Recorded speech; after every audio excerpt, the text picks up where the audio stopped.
Hey guys, what's going on? Just wanted to give you a quick update on the heater install. I've had a couple comments wanting to know how it's working. It is officially cold now. It's in the teens overnight and it's up to about 30 today, and it's just bitter cold. Got back from a pretty good ride and I didn't even have to wear gloves. So even with all the leaks and drafts and stuff, this thing has 100% improvement, highly recommended, and it's working great.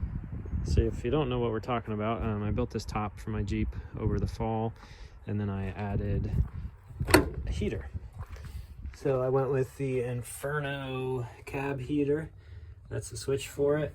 It's super tiny and super mighty. It mounts right up there, so like when you're sitting in here, it's not touching your feet. It's not, you don't even see it. Other than that switch, you'd never know. And it mounts with those 4 bolts right there, and it heats this space amazingly. So highly recommended. High and low speed.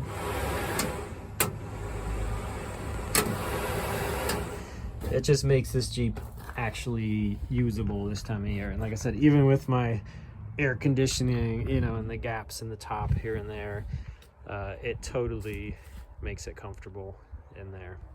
So in this little engine, even without a grill cover, it's keeping that heater core plenty warm to heat that small space. So if you didn't see the install video, I'll put the link to that in this description.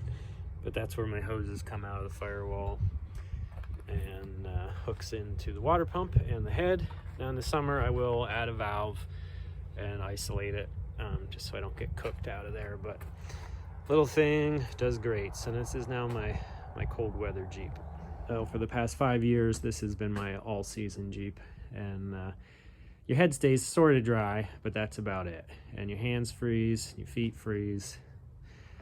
I like Jeeps, but man, that sucks. So get yourself a top, get yourself an Inferno cab heater, and you'll be Jeeping all year round. So I'll put a link to Inferno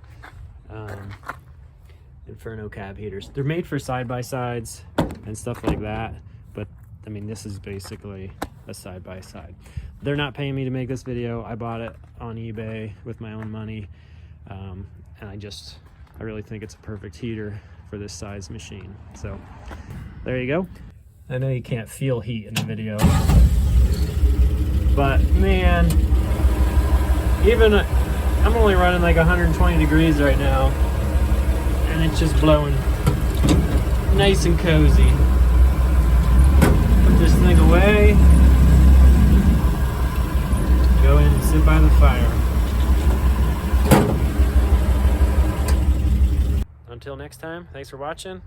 Catch you later.